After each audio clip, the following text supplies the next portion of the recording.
Akkam jirtu kabajamoo fi jaallatamoo maatii koo nageenyi koo kan kabajaa fi kan jaalalaa bakkuma jirtanitti sina qaqqabu jecha har'a namni yookiin yuutuubarri tokko wantoota isa barbaachisu isiniif qabadhee dhiyaadheen jira. Yuutuubara tokko kan barbaachisu appilikeeshinoota 5 tokko isinitti hima jechuudha. Hanga xumuraatti na duukaa bu'aa hordofaa isiniin jedha. Jalqaba irratti yuutuubarri tokko yuutuubarii jedhamuudhaaf dursa yuutuubii qabaachuu qaba jechuudha. YouTube kana ammoo kan argatu eessa yoo jettan kinoo amma kanatti maramee jiru kana jechuudha. Play Store jalaa YouTube yoo jedhee barreessee argachuu danda'a jechuudha. YouTube keessatti wantoota garaa daawwachuudhaaf akkasumas immoo upload gochuudhaaf illee nu gargaara jechuudha.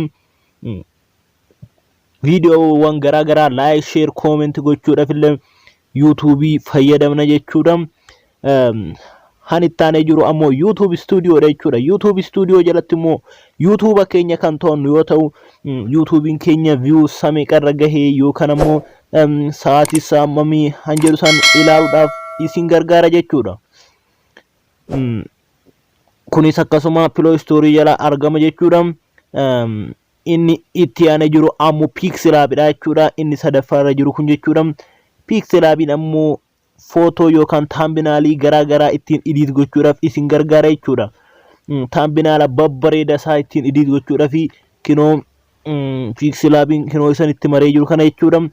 Pixelabis akkasuma Play Store jalaa ni argattu jechuudha. Pixelabin ka wantoota yookiin footoowwan garaa walitti fiduudhaan baay'ee babbareechanii hojjechuudhaaf kan nama gargaaru yoo ta'u,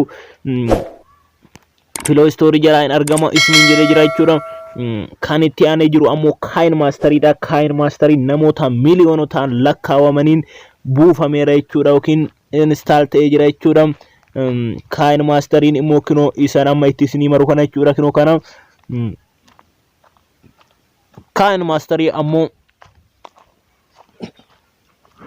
ni argattu jechuudha.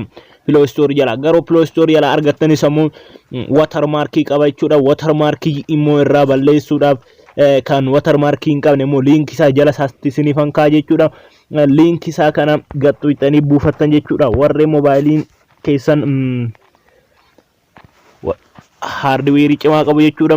Amma fakkeenyaaf kan akka moobaayilii kootii kun jechuudha. Yoo isa watermarkii hin qabne sana nan buusa jette toleen jedhu jechuudha. Gadi sana linkii description box jala isiniif hankaayam isa gaxxuquudhaan buufattu. Kan itti aanee jiru ammoo dhumarra kan jiru Chrome dha jechuudha. Chrome ammoo YouTuberri kamuu osoo Chrome kinoo ammaan itti isinii maree kana jechuudha. Chrome yoon qabaanne hojjechuu hin danda'u jechuun dirqama Chrome dhaan verify walitti ta'uu qaba jechuudha. Jarre yookiin warri YouTube si beekudha. Chrome dhaan walitti verify ta'uu qaba. Egaa kanarraaf qabadhee isiniif dhufee xumureen jira. Barnoonni koo yoo isinitti tole like gochuu hin dagatinaa jechuudha. Akkasumas share godhaa isiniin jedha. Barnoonni kun yoo isinitti tole ta'e commentii barreessa jechuudha. Akkam barnoota biraatis deebi'ee isin barsiisu jechuudha. Kanarraaf qabadhee xumureen jira waan ta'eef guddaa galatoomaa hanga xumuraatti na hordofuu keessaniif isiniin jedha. Warri haaraa taatan immoo subscribe gochuun miseensa maatii keenya ta'a. Ammuma nutti dabalamaa isiniin jenna.